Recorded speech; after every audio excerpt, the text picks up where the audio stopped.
Hello प्यारे बच्चों, my self कमल प्रजापति और आप देख रहे हैं CWH साइंस हजारीबाग। है ना। जैसा कि आप लोग को पता है कि प्रीवियस कई दिनों से हम लोग फिजिक्स, केमिस्ट्री, बायोलॉजी, मैथमेटिक्स इन सभी का सेट जो जारी किया गया था उसको हम लोग सीरीज के द्वारा चला रहे हैं कंटिन्यूसली, ताकि आप सभी लोगों को काफ़ी बेनिफिट हो सके, क्योंकि एग्जामिनेशन काफ़ी नज़दीक है। इससे आपको बेनिफिट हो इसलिए आपके लिए बनाया जा रहा है, वो भी बिल्कुल फ्री ऑफ कॉस्ट। हमने chapter 1 electric field and charge के साथ साथ chapter 2 electrostatics, potential and capacitance, ये चैप्टर हमने कंप्लीट कर दिया है। आज हम लोग चैप्टर 3 का वीडियो नंबर 2 देखेंगे। है ना। सेकंड वीडियो हम रिकॉर्ड करने जा रहे हैं। फर्स्ट वीडियो ऑलरेडी रिकॉर्डेड है। फर्स्ट वीडियो में आप लोग को बताया गया था क्वेश्चन नंबर 15 तक, तो आज हम लोग देखेंगे क्वेश्चन नंबर 15 से आगे। ठीक है, तो चलिए स्टार्ट करते हैं। क्वेश्चन नंबर 15 तक हो गया था, मतलब 16। है ना। क्वेश्चन नंबर 16 देखिए। Why is a potentiometer preferred over a voltmeter for determining the EMF of a cell? Potentiometer को क्यों प्रीफर किया जाता है वोल्टमीटर के जगह पर ईएमएफ को मेजर करने के लिए, ईएमएफ ऑफ द सेल को मेजर करने के लिए? देखिए, वोल्टमीटर जो है वो करंट लेता है, मतलब करंट कंज्यूम करता है, लेकिन यदि पोटेंशियोमीटर हम लोग लगा देंगे तो करंट नहीं लेता है, मतलब कि ना के बराबर लेता है ना। करंट तो उसमें भी कंज्यूम होता है रेजिस्टेंस के फॉर्म में। तो इसीलिए हम लोग को करंट ज़्यादा से ज़्यादा प्राप्त हो, इस उद्देश्य से हम लोग पोटेंशियोमीटर को इस्तेमाल करते हैं वोल्टमीटर की तुलना में। ठीक है, वही चीज़ लिखा हुआ है। देखिए, पोटेंशियोमीटर सेल से कोई करंट नहीं खींचता है, जबकि वोल्टमीटर सेल से कुछ करंट खींचता है जब इसे सेल से जोड़ा जाता है। इसलिए यह टर्मिनल वोल्टेज को मापता है। यही कारण है कि विद्युत वाहक बल, मतलब ईएमएफ, इलेक्ट्रोमोटिव फोर्स, मापने के लिए वोल्टमीटर की तुलना में पोटेंशियोमीटर को प्राथमिकता दिया जाता है, मतलब कि वोल्टमीटर अच्छा से मेजर कर लेता है। ठीक है, सेम चीज इंग्लिश में लिखा हुआ देखिए। Potentiometer does not draw any current from the cell while voltmeter draws some current from the cell when connected across it, hence it measures terminal voltage. It is why a potentiometer is preferred over a voltmeter to measure EMF. ठीक है, electromotive force को major करने के लिए इस्तेमाल किया जाता है वोल्टमीटर। चलिए क्वेश्चन नंबर 17 देखिए।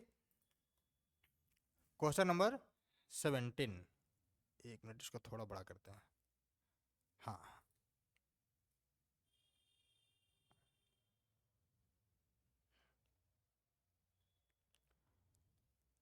क्वेश्चन नंबर 17 वाइब्रेशन आ रहा है इसमें। 17 देखिए। Drive an expression for drift velocity of free electrons in a conductor in term of relaxation time. Drift velocity का मान निकालना है आपको रिलैक्सेशन टाइम के टर्म में। ठीक है, देखिए ड्रिफ्ट वेलोसिटी सबसे पहले हम आपको बता दें, पहले भी बताए हैं, एक बार पुनः बता दे रहे हैं आपको कि ड्रिफ्ट वेलोसिटी है क्या चीज़। किसी एक कंडक्टर, मान लीजिए आपका ये कंडक्टर है ना। इस कंडक्टर में इलेक्ट्रॉन मूव कर रहा है, बहुत सारा इलेक्ट्रॉन, है ना, जिग जैक वे में। लेकिन जैसे ही हम लोग एक्सटर्नल सोर्स, एक्सटर्नल सेल से इसको जोड़ देते हैं, है ना, एक्सटर्नल यदि हम इसको सेल से जोड़ देंगे तब ये क्या हो जाएगा भाई। देखो, इसको हम एक्सटर्नल सेल से जैसे ही जोड़ेंगे ये सारा इलेक्ट्रॉन इधर मूव करने लगेगा। क्यों? क्योंकि ये पॉजिटिव टर्मिनल है, इसकी वजह से ये पॉजिटिव टर्मिनल हुआ, ये नेगेटिव टर्मिनल है जिसकी वजह से ये नेगेटिव टर्मिनल हो गया। ठीक, तो सारा इलेक्ट्रॉन को ये क्या करेगा, अपने में न्यूट्रलाइज करने की कोशिश करेगा, क्योंकि ये पॉजिटिव है और इलेक्ट्रॉन इधर खींच रहा है। तो इलेक्ट्रॉन का वह एवरेज वैल्यू, इलेक्ट्रॉन का वह एवरेज वैल्यू जिसके थ्रू ये नेगेटिव टर्मिनल से पॉजिटिव टर्मिनल की ओर स्थानांतरित होता है, कब? जब हम लोग एक्सटर्नल इलेक्ट्रिक फील्ड अप्लाई करते हैं तब। तो एक्सटर्नल इलेक्ट्रिक फील्ड कब अप्लाई कर सकते हैं? जब हम लोग सेल इसमें जोड़ देंगे। ठीक है, तो आपसे पूछ रहे ड्रिफ्ट वेलोसिटी कितना होगा भाई, ड्रिफ्ट वेलोसिटी मान कितना होगा। तो सबसे पहले ये आप ये जान लीजिए कि इस इलेक्ट्रॉन पर फोर्स कितना लग रहा है, इसकी वजह से एक्सेलरेशन आप निकालिए। है ना, एक इलेक्ट्रॉन यदि चल रहा है तो भाई यहाँ जब था तो रेस्ट में था, मान लीजिए कि यहाँ पे रेस्ट में था इलेक्ट्रॉन, यहाँ जो था वो रेस्ट में था, यू का मान 0।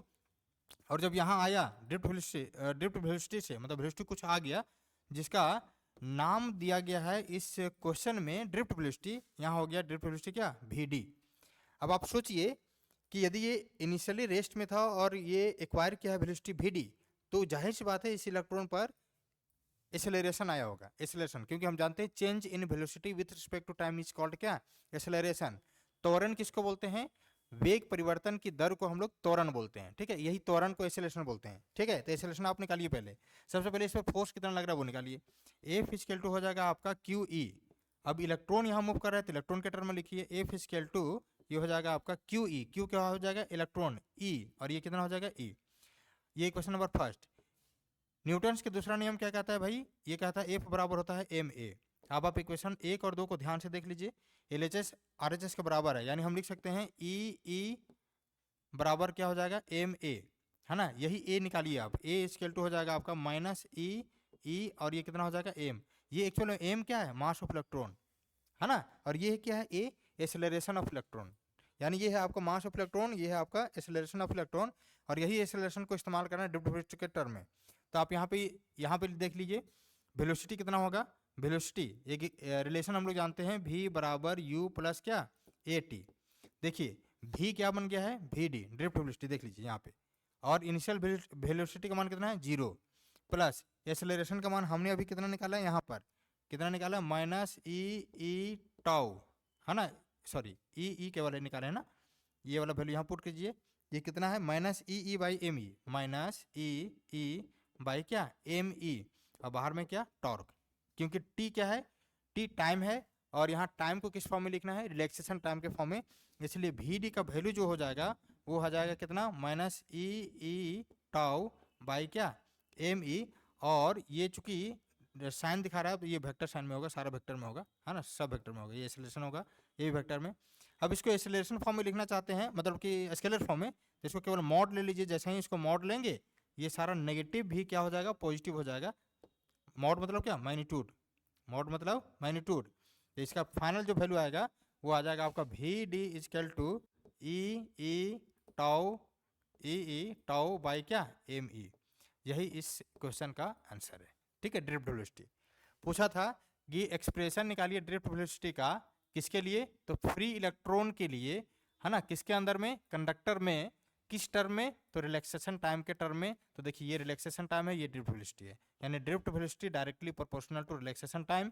यानी रिलैक्सेशन टाइम का मान बढ़ा देंगे तो ड्रिफ्ट वेलोसिटी का मान बढ़ जाएगा, रिलैक्सेशन टाइम का मान घटा देंगे तो ड्रिफ्ट वेलोसिटी का मान घट जाएगा, है ना। ये इस क्वेश्चन का फाइनल आंसर हुआ, ठीक है। क्वेश्चन नंबर 17 कंप्लीट हो गया। क्वेश्चन नंबर 18 देखिए, सेम चीज यहाँ पे लिखा हुआ होगा, जितना भी यहाँ कथा कहानी लिखा हुआ है सब इसी का फॉर्मेट है जो हमने अभी बताया।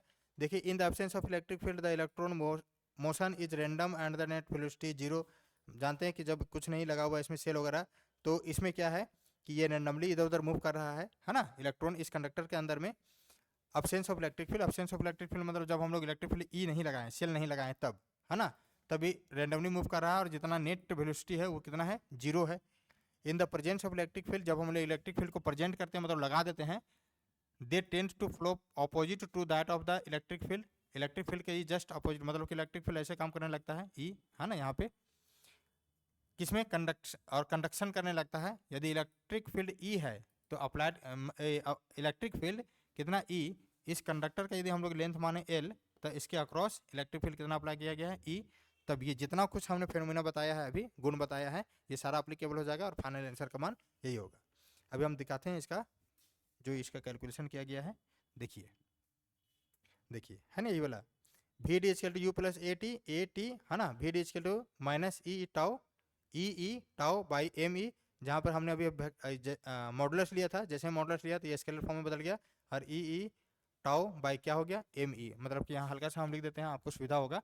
देखिए यहाँ लिखा हुआ है वी डी इजकल टू ई, और ये टाउ बाई क्या लिखा हुआ है बाबू एम ई, ठीक है। ये क्वेश्चन आपके एग्जामिनेशन के लिए बहुत इंपॉर्टेंट है। इस क्वेश्चन को आप बार बार प्रैक्टिस करके इसको रियलाइज कर लीजिएगा, है ना, इसको ध्यान में रखिएगा, ठीक।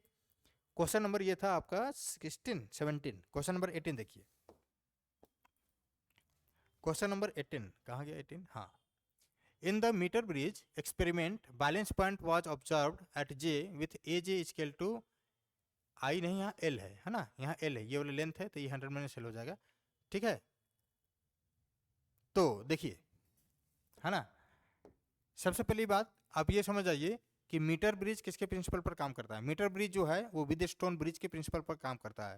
व्हीटस्टोन ब्रिज क्या होता है ये हल्का सा आप समझिए। व्हीटस्टोन ब्रिज में 4 रेसिस्टर लगा हुआ रहता है इस तरीके से, है ना, ऐसे, और बीच में गैल्वेनोमीटर लगा हुआ रहता है, और इसको हम लोग जोड़ देते हैं सेल से इस प्रकार से। ये आपका R1 था, या आप P मान लीजिए, ये Q था, R था, और ये S था। जब ये बैलेंस कंडीशन में था तो हम इसको लिखते थे P by Q equal to R by S। ध्यान रखिएगा इतना बटा बराबर R बटा कितना S, ये लिखते थे। यदि इस कंडीशन को फुलफिल कर रहा है या सेटिस्फाई कर रहा है तो आप ये समझ लीजिए कि बैलेंस कंडीशन में है। ये व्हीटस्टोन ब्रिज कैसे कंडीशन में है, बैलेंस कंडीशन में है, और इसी का ये एप्लीकेशन है मीटर ब्रिज, या इसी के प्रिंसिपल पर ये काम करता है। तो इस क्वेश्चन में दिया गया in the metre bridge experiment balance point was observed. Balance point जो ऑब्जर्व किया गया है वो ऑब्जर्व किया गया है कहाँ पे, जे पर, इस जगह पर। और यहाँ से यहाँ तक ये जो लेंथ है वो एल है, तो ये बचा हुआ लेंथ कितना बचा, 100 माइनस एल, क्योंकि मीटर ब्रिज कहने का ही मतलब हुआ 1 मीटर का यहाँ पे स्केल लगा हुआ होना। मीटर ब्रिज मतलब 1 मीटर, ठीक है। तो यहाँ यदि एल है और ये टोटल 100 है, ये टोटल 100 सेंटीमीटर कहने का मतलब है, तो यहाँ से यहाँ तक कितना बचेगा, ये बचेगा आपका 100 माइनस एल, है ना, 100 माइनस एल बचेगा। ये अच्छा से लिखा है नहीं, 1 मिनट, ये बचेगा आपका 100 माइनस एल, है ना, ये माइनस है, ठीक है, ये वाला। अब आप देख लीजिए, इसमें केवल यही पूछा जा रहा है, दो कंसेप्ट पूछा जा रहा है। The value of R and X was double and then interchanged, what would be the new position of balance point. देखिए सबसे पहले आप ये जान लीजिए, यदि व्हीटस्टोन ब्रिज में पी बाई क्यू बराबर R by S, P by Q बराबर आर बाई एस हो रहा है, तो ये जो गैल्वेनोमीटर है ना, इस गैल्वेनोमीटर को हम लोग खोल करके ये सेल के पास लगा देंगे, और ये सेल को खोल करके गैल्वेनोमीटर पर लगा देंगे, यानी इंटरचेंज कर देंगे, तो इसके ऊपर में कोई इफेक्ट नहीं होगा, है ना, कोई इन्फ्लुएंस नहीं होगा। इसी प्रकार से इसमें भी है ना, इसमें कहता है कि यदि आप what would be the new position of balance point, देखिए क्या कहता है, आर और एक्स को इंटरचेंज किया जाता है डबल करके, तो डबल करके इंटरचेंज किया जाता है, और इसी के प्रिंसिपल पर काम कर रहा है, तो इसी के प्रिंसिपल पर बैठा दीजिए। ये कहता है P by Q equal to होता है बाई आर बाई एस, यही कहता है ना। तो P का मान x है, देखिए ये वाला R है, R बाई एक्स, यानी R by X equal to P by Q, और ये R बाई एस है, तो R का मान ये वाला L है, ये L है, और ये वाला दूरी यहाँ से यहाँ तक कितना है, 100 माइनस एल, 100 माइनस एल। कहता है कि R और X को डबल कीजिए, R को भी डबल कीजिए, X को भी डबल कीजिए, तो देखिए ये तो ऐसे ही कट जा रहा है, तो R by X equal to बचेगा कितना, L बाई 100 माइनस कितना L। तो कोई फर्क पड़ा, कोई फर्क नहीं पड़ा, ठीक है, इस पर कोई फर्क नहीं पड़ा, ये पहला का आंसर हुआ, नो चेंज, कोई चेंज नहीं हुआ। तो कहता है balance point will change from L two 100 minus L, मतलब 100 से 100 माइनस एल पर इसको चेंज करेंगे, मतलब कि यही वाला पोजीशन हमको लगाएंगे, तो इस पर कोई इफेक्ट नहीं होगा। दूसरा क्या है, if the galvanometer and battery are interchanged, वही जो अभी हम बताए थे, एट द बैलेंस पोजीशन पर how will the balance point get affected. Balance point कैसे अफेक्ट होगा, है ना, किस प्रकार से अफेक्ट होगा, तो कोई इफेक्ट नहीं होगा, कि इसको इंटरचेंज करेंगे तो कोई इफेक्ट नहीं होगा। देखिए यहाँ पे लिखा हुआ भी होगा, सेम चीज़ यहाँ पे लिखा हुआ है, ये यहाँ पर केवल इसको शो नहीं किया 100 माइनस एल, यहाँ पे केवल 100 माइनस एल शो कर दिया है, क्योंकि ये पहला क्वेश्चन में हमने इसका वैल्यू निकाल दिया है ना। तो देखिए ये वाला शो किया गया है, और नीचे लिखा गया हैंस, इस प्रकार से the galvanometer and cell are interchanged, the condition for the balance bridge is still satisfied, मतलब ये balance condition of Wheatstone bridge को ये सेटिस्फाई करेगा। देयरफॉर इस प्रकार से the galvanometer will not show any deflection, तो गैल्वेनोमीटर किसी प्रकार का कोई डिफ्लेक्शन नहीं शो करेगा, ठीक है, सेम है। आप दिमाग में सेट कर लीजिए कि व्हीटस्टोन ब्रिज के प्रिंसिपल पर मीटर ब्रिज काम करता है, और यदि मीटर ब्रिज के व्हीटस्टोन ब्रिज के प्रिंसिपल पर मीटर ब्रिज काम करता है, तो 100% श्योर है कि इसके बैलेंस पॉइंट पर यदि पूछा जाएगा और सेल और रेसिस्टर को इंटरचेंज किया जाएगा, तो इस पर कोई इफेक्ट नहीं होगा, ये ध्यान में रखिएगा, ठीक है। सेल और रेसिस्टर, जहाँ पे यहाँ पे गैल्वेनोमीटर लिखा हुआ है, इधर रेसिस्टर के बारे में बोला गया है, इसलिए। चलिए क्वेश्चन नंबर 18 कंप्लीट हो गया। 19 देखिए, क्वेश्चन नंबर 19 कहाँ गया, क्वेश्चन नंबर 19 यहाँ देखिए, state the principle of a potentiometer, describe briefly with the help of a circuit diagram how this device is used to compare the EMF of two cell. आप potentiometer के principle को state कीजिए, मतलब कि लिखिए, describe briefly, इसको describe कीजिए short में, with the help of circuit diagram की मदद से, कि how this device is used to compare the EMF of two cell, इसका इस्तेमाल हम लोग दो सेल को कंपेयर करने में कैसे करते हैं, ठीक है। चलिए देखिए, ये जो क्वेश्चन है पोटेंशियोमीटर का, है ना, देखिए पोटेंशियोमीटर ये यहाँ ऑलरेडी दिया हुआ है ना, और यहाँ पे ये बनाया गया है, इसमें और ये सटीक बनाया गया है, हमने देखा है इसको। तो देखिए ये किसके प्रिंसिपल पर काम करता है, तो देखिए सबसे पहले आप जानिए कि V बराबर क्या होता है, आई आर, है ना। V बराबर क्या होता है आई आर, किसके नियम से, ओम्स के नियम से। और R बराबर क्या होता है रो एल बाई ए, हमने प्रीवियस क्लास में इसके बारे में चर्चा किया है। R की जगह पर यदि इसको पुट करेंगे, यदि इक्वेशन 1 मान लें, इसको इक्वेशन नंबर आप 2 मान लें, ये वाला वैल्यू इसमें पुट करेंगे तो ये कुछ ऐसा हो जाएगा V इक्वल टू आई, और ये वाला हो जाएगा, एक मिनट, ये हो जाएगा आपका कितना, ओहो हाँ, ये कितना हो जाएगा आई, और ये हो जाएगा आर, आर का मान कितना है रो एल बाई ए, ठीक है। सब कांस्टेंट है, रो ए और आई कांस्टेंट कर दीजिए, तो V इक्वल टू हो जाएगा आई, और ये हो जाएगा रो, और ये हो जाएगा ए, और बाहर क्या रह जाएगा एल, ठीक है, ये ए है आपका, है ना ए। तो देख लीजिए यदि ये सब कांस्टेंट है तो V डायरेक्टली प्रोपोर्शनल क्या है एल, यही इसका प्रिंसिपल है, यही दिखाया गया है। तो देखिए यही लिखा हुआ है, the basic principle of the potentiometer is that when a constant current flows through a wire of uniform cross sectional area and composition, the potential drop across any length, potential drop ये वाला wire is directly proportional to total length, directly proportional to total length, है ना। ये potentiometer का description है कि हम लोग बेसिक प्रिंसिपल के आधार पर पोटेंशियोमीटर के बेसिक प्रिंसिपल के आधार पर हम लोग कांस्टेंट करंट फ्लो कराते हैं किसी वायर से जिसका क्रॉस सेक्शनल एरिया यूनिफॉर्म हो, है ना, तब इसका कंपोजिशन, द पोटेंशियल ड्रॉप होगा किसी भी लेंथ वाले वायर का, वो डायरेक्टली प्रोपोर्शनल होगा इसका पोटेंशियल डिफरेंस का, यानी V डायरेक्टली प्रोपोर्शनल होगा क्या एल।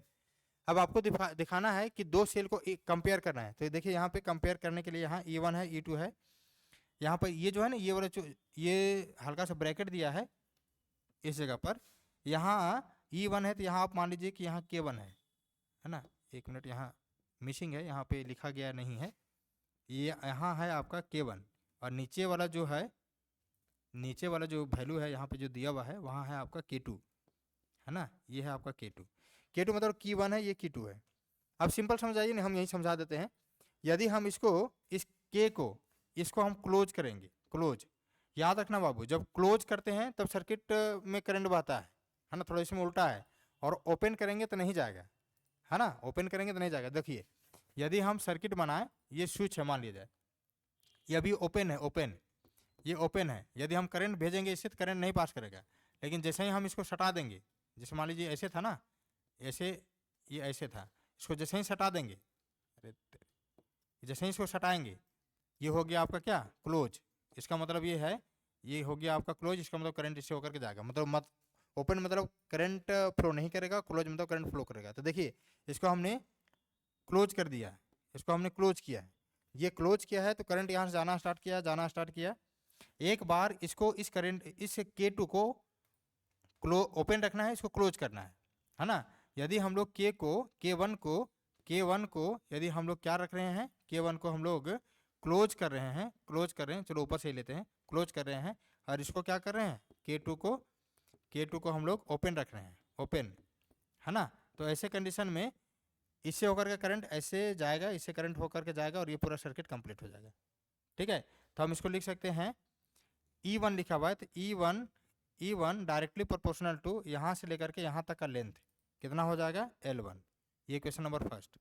ठीक इसी प्रकार दूसरे के टर्म में चलेंगे, तो अबर K1 को क्या करेंगे, K1 को अबर ओपन रखेंगे इसको, और K2 को हम लोग क्या कर देंगे, क्लोज कर देंगे, है ना।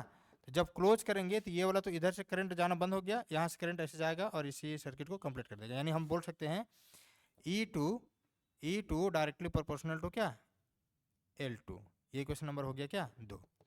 अब इसको केवल डिवाइड कर दीजिए, इसका रिलेशन आ जाएगा। यदि हम इसको डिवाइड करेंगे, देखिए ये आ जाएगा E1 डायरेक्टली प्रोपोर्शनल टू कितना है L1 और डिवाइड बाय E2, और ये डायरेक्टली प्रोपोर्शनल टू क्या है L2। इसको तोड़िए तो ये हो जाएगा आपका E1 equal to directly proportional हटाएंगे तो ये आ जाएगा आपका K, और ये हो जाएगा L1, और डिवाइड बाई हो जाएगा E2, और इसको भी हटाएंगे डायरेक्टली प्रोपोर्शनल, तो यहाँ हो जाएगा K, और ये कितना L2, ये E2 है, K कैंसिल हो जाएगा, यानी ये हो जाएगा E1 बटा E2 इक्वल टू L1 बटा क्या L2, यही शो करना था, ठीक है। इस क्वेश्चन में यही है, बाकी सारा लैंग्वेज है। आपको यदि बहुत बढ़िया से समझ में आ रहा है ये कंसेप्ट, तो लैंग्वेज आप खुद से बना करके लिख सकते हो, है ना, बिल्कुल आसानी से, बिल्कुल आसान तरीके से। यदि आपको ये समझ में आ गया है तो लैंग्वेज बनाना बिल्कुल आसान है, आप ये समझ लीजिए। क्वेश्चन नंबर 19 था, क्वेश्चन नंबर 20 देखिए। क्वेश्चन नंबर 20, हाँ,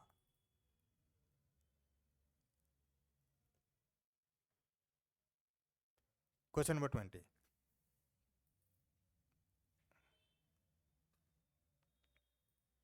ठीक है। क्वेश्चन नंबर 20 क्या है? Describe briefly with the help of circuit diagram how a potentiometer is used to determine the internal resistance of a cell. Briefly इसको डिस्क्राइब करने वाला, ये तो लंबा क्वेश्चन है ना, लॉन्ग क्वेश्चन है, लेकिन इसको ब्रीफली कहा है तो ठीक है, कोशिश करते हैं। How a potentiometer is used to determine the internal resistance of the cell हम लोग कैसे निकालेंगे? Internal resistance of the cell, तो देखिए internal resistance of the cell निकालने के लिए, है ना, हम लोग क्या क्या करेंगे? देखिए सबसे पहले बात कि ये जो फिगर बना हुआ है, ठीक है, ये यहाँ से जुड़ा हुआ है, ये ठीक है, K2 यहाँ पर, है ना, यहाँ पर ये मतलब कि काफ़ी छोटा है, होगा नहीं, यहाँ पर K1 है इस जगह पर, मतलब आप समझ जाइए पोटेंशियोमीटर का इस्तेमाल करना है आपको, internal resistance of the cell निकालना है ना। अभी हम जो बताए थे वही कंसेप्ट से वाला बन जाएगा आसानी से। देखो E1 डायरेक्टली प्रोपोर्शनल टू क्या लिखाए थे? L1, यानी E1 directly proportional to L1, इसको हम तोड़िए तो ये हो जाएगा E1 इक्वल टू KL1, है ना, KL1, इक्वेशन फर्स्ट था ये वाला, और ये हो जाएगा आपका E2 इक्वल टू K, और ये L2 डायरेक्टली प्रोपोर्शनल होगा इसमें, इक्वेशन नंबर 2। इसको भाग दिए थे तो ये आया था E1 बटा क्या? E1 बटा E2, और ये आया था आपका KL1 बटा क्या? KL2। इसको कट करेंगे तो ये आ जाएगा आपका E1 बटा E2 इक्वल टू L1 बटा क्या? L2। ये क्या है? EMF। EMF मतलब क्या? पोटेंशियल। तो एक के लिए पोटेंशियल कितना है, दूसरे के लिए पोटेंशियल कितना है, और पोटेंशियल बराबर क्या होता है? पोटेंशियल बराबर होता है IR, ओम्स के नियम से, ओम्स लॉ से यदि हम लोग बात करेंगे, ओम्स लॉ से, तो ये हो जाएगा V इक्वल टू IR, है ना। V की जगह क्या लिखा हुआ है? E1, तो E1 की जगह क्या हो जाएगा? I। इंटरनल रेजिस्टेंस को यदि जोड़ेंगे हम सीरीज में तो R प्लस क्या हो जाएगा? R। इसी प्रकार से दूसरे कंडीशन में लेंगे तो E2 बराबर कितना हो जाएगा? E2 बराबर I, है ना, और इसमें एक्सटर्नल रेजिस्टेंस की केवल बात करेंगे टोटल रेजिस्टेंस के, तो ये हो जाएगा R, यानी E1 और E2 की जगह पर ये वाला पुट कर दीजिए जाकर, ये क्वेश्चन नंबर फर्स्ट मान लीजिए, और ये दोनों को इक्वेशन नंबर सेकंड मान लीजिए, इक्वेशन 2 को इसमें एक में रख दीजिए, तो ये वाला कितना हो जाएगा? E1 का मान हो जाएगा I, और ये हो जाएगा R प्लस R, और डिवाइड बाई ये वाला कितना हो जाएगा? ये हो जाएगा I, और ये हो जाएगा R, और इजिकल टू ये वाला कितना है? L1 बटा L2, L1 divide by L2, I cancel हो जाएगा, ये हो जाएगा R plus R by R equal to बचेगा L1 बटा क्या? L2, ठीक है। अब यदि हम इसको एक्सचेंज करेंगे, इसको एक्सचेंज करेंगे तो कितना हो जाएगा? R का वैल्यू निकालना है, internal resistance cell of the cell R निकालना है ना, तो आप थोड़ा सा यहाँ पे देख लीजिए, ये वाला एक्सचेंज कीजिए तो ये हो जाएगा L2, और ये हो जाएगा R प्लस स्मॉल r, और इजिकल टू कितना हो जाएगा? L1, और ये कितना हो जाएगा? R, ठीक है। तो R इसको निकालना चाहते हैं तो ये कितना हो जाएगा आपका?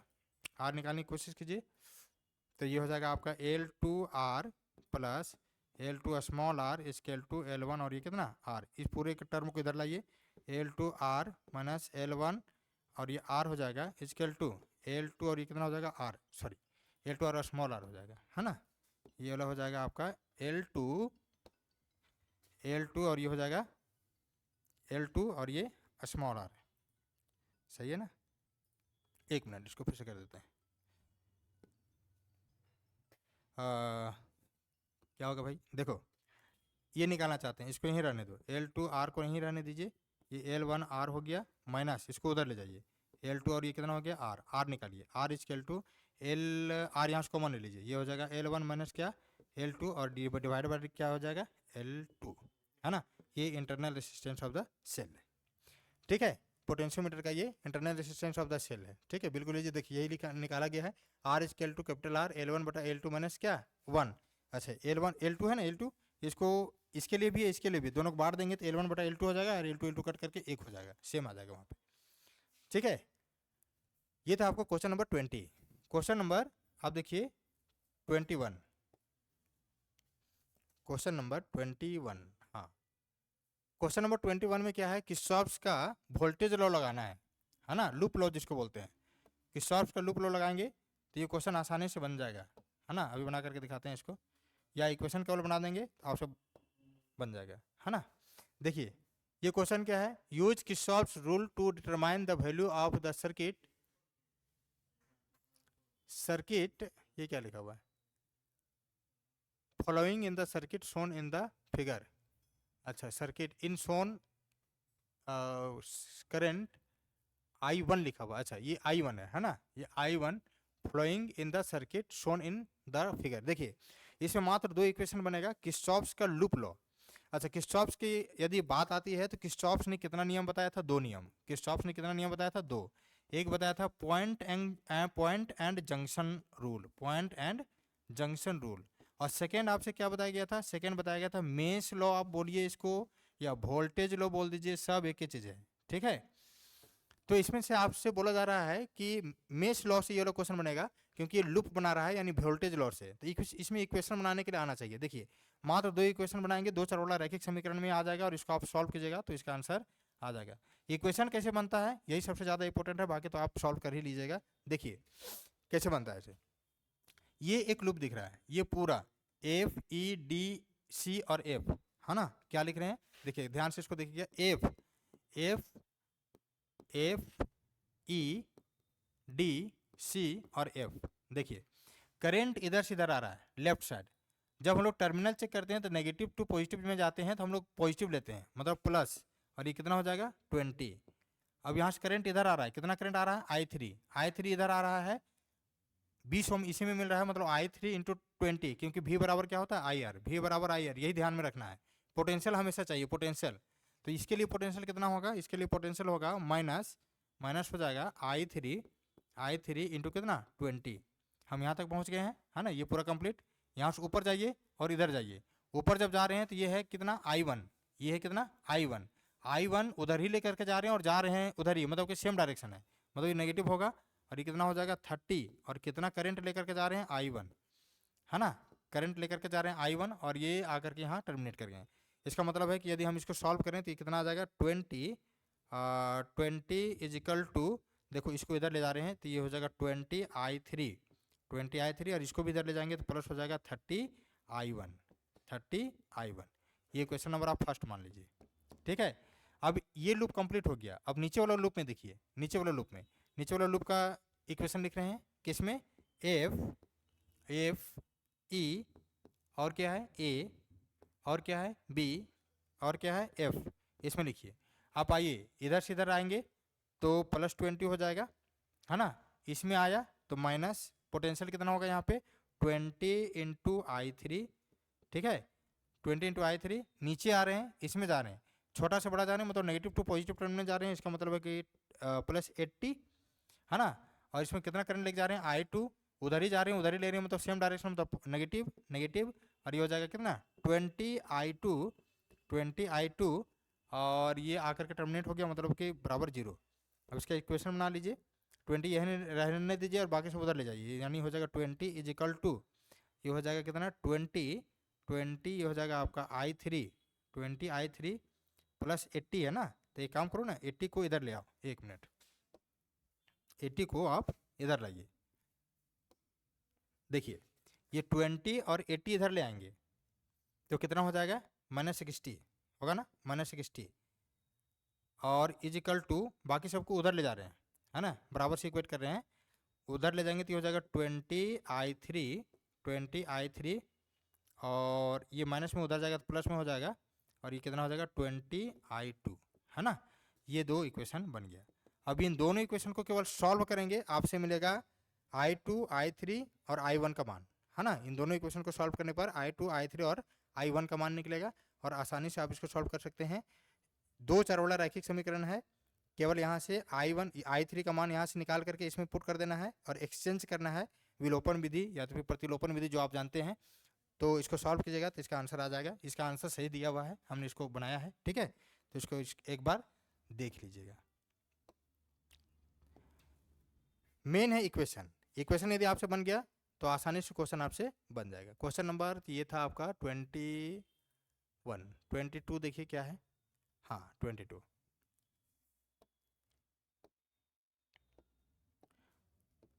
क्वेश्चन है, state Kirchhoff's law, Kirchhoff's rule, explain briefly how these rules are justified. अच्छा, किर्चॉफ्स के रूल को एक्सप्लेन करना है और इसको शॉर्ट में बताना है कि ये जस्टिफाइड कैसे करता है। देखिए, किर्चॉफ्स ने दो रूल बताया था, हमने पहले ही बताया है। पहला रूल था करंट एंड जंक्शन रूल, और दूसरा रूल था वोल्टेज या तो मेश रूल या तो लूप लॉ उसी को बोलते थे। तो ये दो लॉ था। पहला वाला जंक्शन रूल किसको बोलते थे?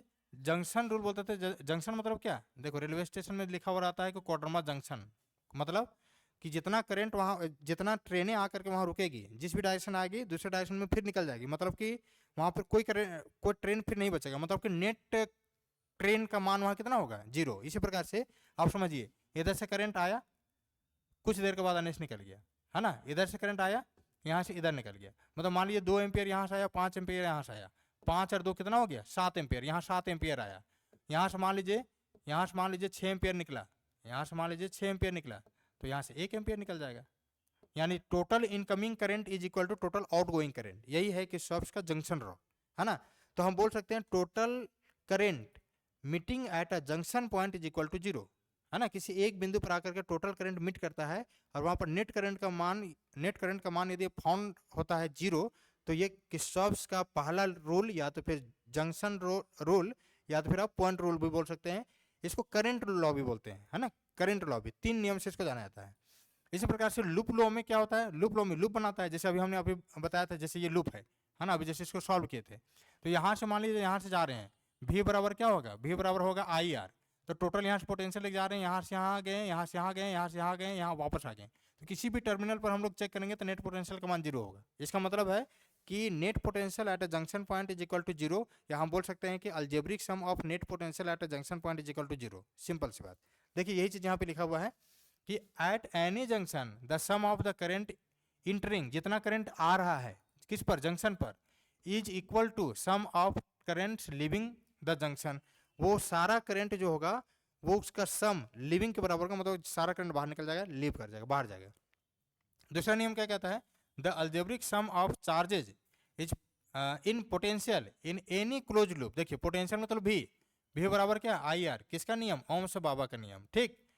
तो ये किसके बराबर होगा? क्लोज लूप में इसका रेसिस्टर और सेल ये हमेशा कितना होगा? 0। कहीं पर भी चेक करेंगे तो इसका वैल्यू कितना होगा? 0, जंक्शन पॉइंट पर, ठीक है। तो ये हो गया आपका क्वेश्चन नंबर 22। क्वेश्चन नंबर 23 देखिए, ज़्यादा क्वेश्चन नहीं है, इसको आज देख ही लेते हैं। मेरे ख्याल से ये लास्ट क्वेश्चन है क्या? ये क्वेश्चन, हाँ ये क्वेश्चन लास्ट है। चलिए, क्वेश्चन नंबर 23 देखते हैं। आज का ये बिल्कुल लास्ट क्वेश्चन है, उसके बाद हम लोग नेक्स्ट क्लास से देखेंगे नए चैप्टर को, ठीक है।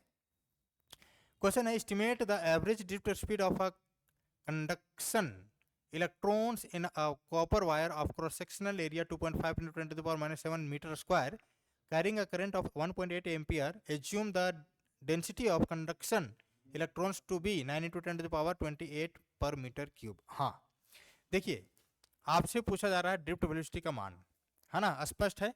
ए का मान दिया हुआ है, मास का मान दिया हुआ है, ड्रिफ्ट वेलोसिटी निकाल लीजिए। देखिए, ड्रिफ्ट वेलोसिटी और करंट के बीच में रिलेशन ये रिश्ता क्या कहलाता है? रिलेशन बिटवीन, है ना, आई एंड क्या? VD और आई के बीच का रिश्ता। देखो, आई बराबर क्या होता है? NEA और ये क्या? VD, ठीक। VD आपसे पूछा जा रहा है, VD निकालिए।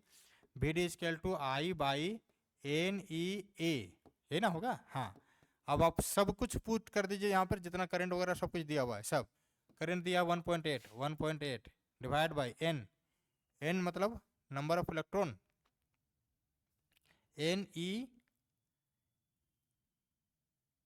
I बराबर NEAVD। हाँ, अच्छा, नंबर ऑफ इलेक्ट्रॉन, हाँ ठीक है ना। तो NEA ये कितना है? E का मान पुट कीजिए, N मतलब नंबर कितना है? 0.5 सॉरी, एक मिनट, यहाँ पे केवल पुट करना है, इसको कुछ नहीं करना है। ये हो जाएगा आपका 9 × 10⁻28 और ये हो जाएगा कितना भाई? ई का मान, ई मतलब इलेक्ट्रॉन 1.6 × 10⁻⁻19, है ना। और ए मतलब एरिया कितना दिया हुआ है? एरिया कहाँ गया, एरिया कहाँ गया, ये रहा एरिया। ये हो जाएगा आपका कितना 2.5 इंटू ये है 10⁻⁻7 है ना, 10⁻⁻7। इन सभी को कैलकुलेट कर देना है। कैलकुलेट करने के बाद आंसर आ जाएगा आपका ड्रिफ्ट वन 0.5। ये mm मतलब